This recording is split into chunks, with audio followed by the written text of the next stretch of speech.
خو په دې غزا کې ډېرې واجبه غونته واقعه راغلې وه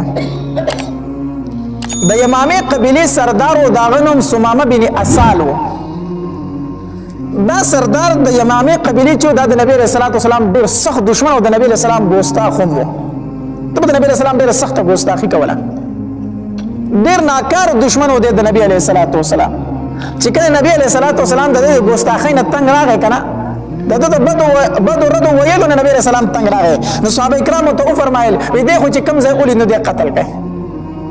دا سمامه قتل کړئ ده ما ته ډېر تکلیف راکړو نو د دې غزا نه چې کله صحابه کرام واپس راتلو نو دا سمامه په لاره باندې روانو مکې مکرمې ته تو د خپلې علاقې نه روانو مکې مکرمې ته تو نو صحابه کرامو چې وپېژنده چې دا خو هغه سمامه دی چې کوم نبي علیه الصلاة والسلام ته کنځلې کوي کوم چې د نبی علیه السلام سخت دشمن دی کوم چې نبی علیه السلام فرمایلی دی قتل کوي راشه یوازې روان دی چې ګرفتار کړو نو صحابه کرام چې د غزا نه واپس راتلل نو دی په لاره باندې ګرفتار کړو چې ګرفتار کړو د غزا نه چې راورسېدل نو دی هم د ځان سره راوستو نبی علیه الصلاة والسلام ته فرمایي د الله پاک پیغمبره د یمامې قبیلې چې کوم سردار او سمامه هغه تا ته چې کنځلې ډېرې کوي تا چې په بدو باندې ډېر یادوي د الله پاک پیغمبره ژوندی خو مو نیولی دی مو راوستو اوس تا مرضي چې ته ورسره څه کوې هغه ورسره وکړه نبی علیه الصلاة والسلام ورته فرمایل که ته سمامه وي او زه سمامه یم نبی علیه الصلاة والسلام فرمایل وي د مسجد نبوي په دې ستن پورې وتړئ په دې ستن پورې وتړئ نو صحابه کرامو دې په ستن پورې وتړو شپه شوه نبی علیه الصلاة والسلام سهار مانځلې چې راوته دی په ستنه پورې تړلی شوی دی نبی علیه الصلاة والسلام ورته فرمایل کیف حالک یا سمامه سمامه څه حالت دی دی شپه په خیر وته څنګه چل دی او څنګه مسلمانېږي که نه نو دې سمامه ورته وویل وی یو خبره زما واوره کو چرته قتل کوي مې نو قتل مې کا کو وجنه مې نو څه مې کا ومې وجنه قتل مې کا زه معمولي سړی نه یم د یمامې قبیلې سردار یم ډېر غټ نوم دې راباندې کېږي خلک به وایي چې د یمامې قبیلې سردار یې ووجې معمولي سړی نه یم زما په مرګ دې لوی نوم کېږي نو که وجنې مې نو ومې وجنه نوم به دې وشي او دویمه خبره دا ده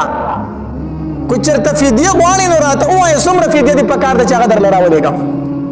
د روح قبیلې سردار یم ډېرې پیسې به له درکړو کو فدیه غواړي او درېیمه خبره دا ده چې کو ازادۍ مې او احسان را باندې کوي نو ته به وینې چې زه بیا د احسان بدله څنګه ورکوم ستا به ډېر شکرګزار یم ستا به ټول عمر احسان من یم او د دې احسان بدله به درله ډېره غټه درکړم نبي علیه الصلاة والسلام هېڅ ونه فرمایل مخکې ترې لاړغلی د سهار لمونځ یې وکړو بس صحابه کرام خواره شو ورځ تېره شوله صحابه کرام په مسجد نبوي کې د نبي علیه السلام سره چې کوم اعمال کوي دی ورته ګوري هغه چې د نبی علیه السلام کوم ادب کوي کوم احترام کوي کوم عزت کوي د هغه هر څه په خپلو سترګو باندې ګوري دویمه شپه راله شپه تېره شوه په دویمه شپه باندې چې د سهار مانځله نبي علیه الصلاة والسلام راته بیا ترې نه تپوس کوي کیف حالک یا سمامه سمامه حالت دې څه دی څنګه څه وایي ده ورته وایي هغه درې خبرې دي اکه درې خبرې دي کو قتل کوي مې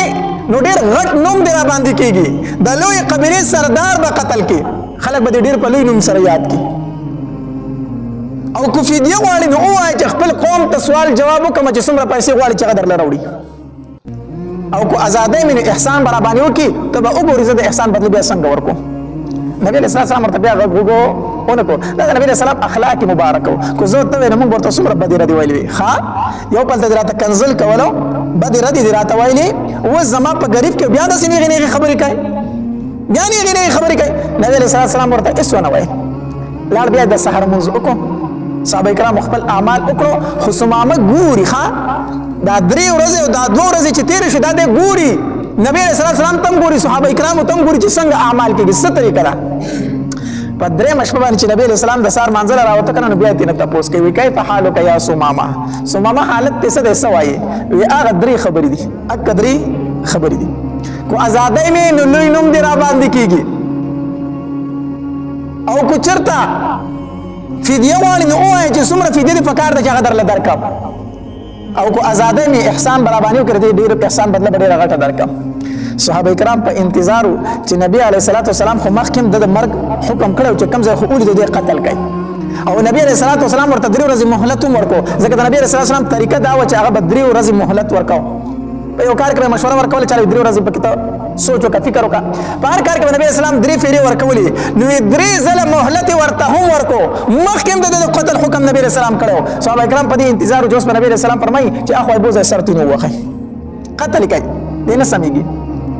خو نبی علیہ الصلوۃ والسلام چې څنګه مونږ وکړو کنه نو سمامه ته متوجه شو وقد عفوت عنك يا سمامه